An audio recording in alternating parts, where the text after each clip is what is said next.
거룩하신 하나님 아버지 은혜를 감사합니다. 오늘도 우리에게 귀한 시간 주셨사오니 주님 말씀 들으며 하루를 시작하기 원합니다.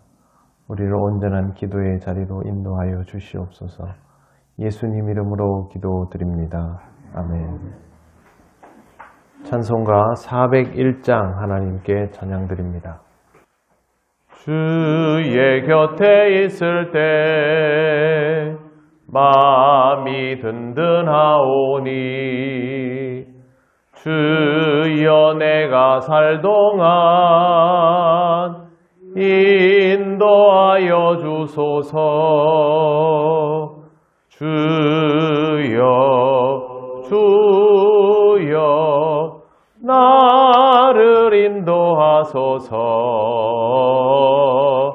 빠른 세상 살 동안 주여 인도하소서. 피난처인 예수여 세상 물결 험할 때 크신 은혜 베푸사 나를 숨겨주소서. 주여 나를 인도하소서. 빠른 세상 살 동안 주여 인도하소서. 세상 풍파 지난 후 영화로운 나라와 눈물 없는 곳으로 들어가게 하소서. 주여 나를 인도하소서. 빠른 세상 살 동안 주여 인도하소서.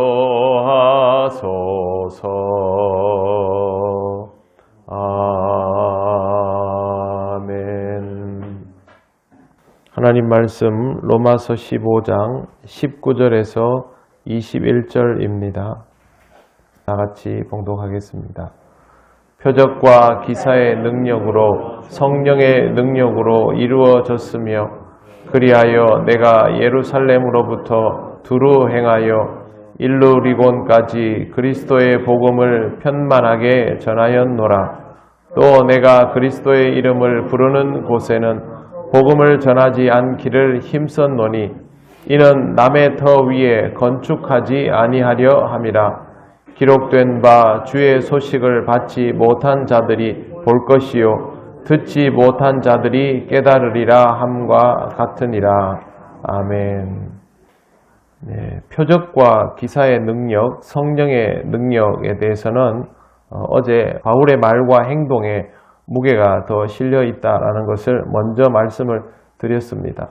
그리고 여기에 나오는 표적과 기사의 능력, 성령의 능력이라는 말은 번역을 또 다르게 하면 표적과 기사의 능력 안에서 성령의 능력 안에서라고 해석할 수 있습니다.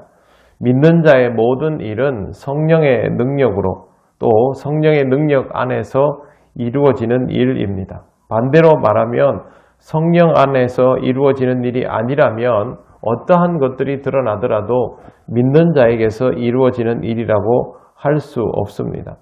바울은 이 점을 항상 중요하게 생각했고 그래서 이렇게 성령 안에서라는 이런 방식의 뜻을 전해왔으며 그리스도 안에서라는 것을 가장 중요하게 여겨왔던 사람입니다. 우리의 태도가 항상 성령 안에서라는 것에 무게를 맞춘다면 우리도 바울과 같은 삶을 끝내는 살아가게 될 것입니다.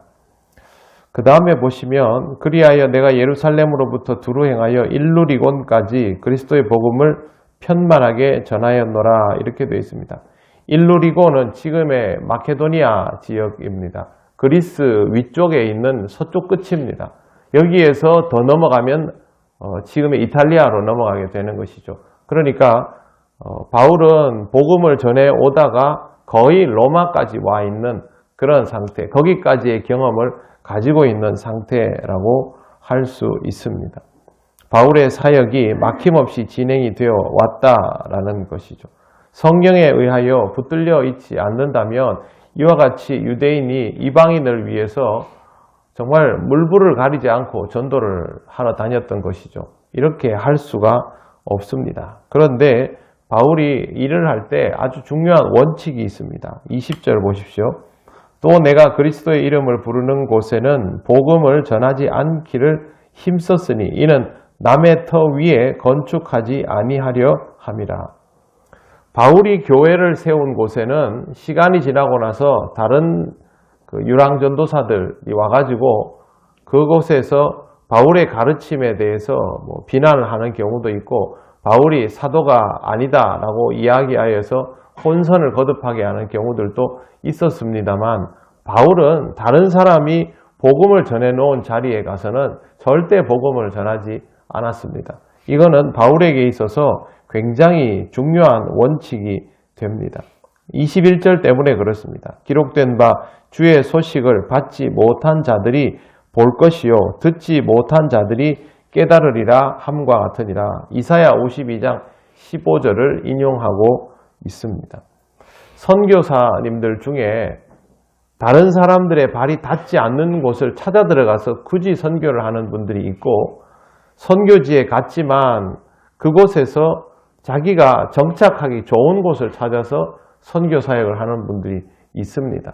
물론 이슬람 지역이나 이런 지역에서는 그 지역에 발을 내딛는 것 자체가 힘들지만 이상하게도 살기 좋은 곳에 선교사들이 모이는 현상들이 있어 왔고 그곳에서는 선교사들끼리도 갈등을 일으키는 경우들이 있습니다. 저는 선교 지원을 할 때 아주 중요한 원칙을 가지고 있습니다. 그게 뭐냐 하면 선교사들이 지나치게 밀집되어 있지 않은 곳, 그런 곳에서 선교하는 분들을 돕는 것이 우선이다라는 원칙을 가지고 우리 교회에서 선교 지원을 할 때도 그런 곳들을 우선적으로 지원을 해왔습니다. 앞으로도 저는 거기에 원칙을 가지고 있을 생각입니다. 바울이 말하고 있는 바로 이런 부분 때문입니다. 지금 우리가 지원하는 선교사님들은 다 우리와 가까이 있지 않고 또 선교지에서도 도심 한가운데에 있는 그런 지역들이 아니라 교회가 거의 없다시피 한 곳, 교회가 있지만 교회들 스스로가 지탱하기가 어려운 곳, 그런 곳들입니다. 우리가 교회를 세운 인도에 있는 그 지역들도 마찬가지입니다. 그 지역도 사실은 복음이 뿌리 내리기가 굉장히 어려운 지역인데 그 교회 사람들이 그 지역에서 신앙생활을 하면서 버텨주기 때문에 그렇게 지원을 할 필요성이 생겼던 것이죠. 이러한 원칙들은 중요합니다. 하나님을 믿지 않는 자들에게 복음을 전하는 것이 꼭 필요하고 요즘 같은 시대에는 우리나라 같은 경우에는 조금 다릅니다. 왜 그러냐 하면 우리나라는 이미 복음이 들어갈 대로 다 들어가 있는 자리이죠. 그때부터는 얼마나 제대로 신앙생활을 할 수 있게 해주느냐가 또 다른 숙제가 됩니다. 그 부분에 관하여서는 더 다른 의미에서의 복음 증거가 있어야 하겠죠.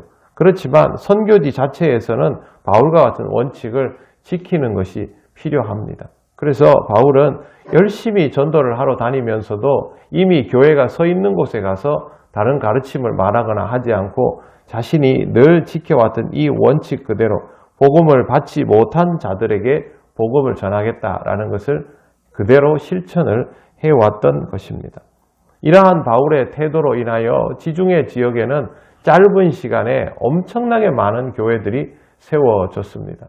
정말 지금 이 시대의 문명의 이기들을 이용해도 이렇게 할 수 없는 그런 일들이 그런 거 하나 없이 사람들의 복음을 전하는 자들의 발걸음만으로 이러한 일들이 이루어졌다라는 것.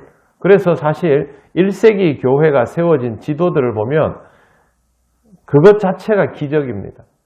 바로 그 중심에 사도 바울이 있다라는 것을 우리가 꼭 기억할 필요가 있습니다. 복음을 전하는 일은 이와 같이 귀하고 아름다운 일, 성령의 능력 안에서 이루어지는 일입니다. 저와 여러분이 전도를 하는 일도 이와 똑같습니다. 하나님께서 우리에게 얼마만큼의 기회를 주실지는 장담할 수 없지만 하나님께서 우리가 복음을 전하기를 원하신다라는 사실은 틀림이 없습니다. 생명을 살리는 이 일이 우리에게 있음을 꼭 기억하시고 여러분들도 복음이 전해지지 않은 자리에 항상 복음을 전하겠다라는 마음으로 준비되어 있는 그리스도인의 삶을 살아가시기를 바랍니다. 기도드리겠습니다. 하나님 은혜를 감사합니다. 하나님께서 우리에게 주신 이 복음이 우리만의 것이 아니라 다른 사람들을 위한 것임을 잊지 않도록 하나님 늘 우리를 깨우쳐 주시니 감사를 드립니다. 바울의 마음처럼 언제나 복음을 전하는 일을 중요하게 여기며 성령 안에서 살아가며 그리스도를 따르며 하나님을 기쁘시게 하는 귀한 삶이 될 수 있도록 우리를 인도하여 주시옵소서. 오늘도 우리 통영교회 모든 성도들이 하나님의 역사를 경험하며 그 역사를 은혜로 느끼며 하나님께 더욱 영광을 돌리는 귀한 삶이 되게 하여 주시옵소서.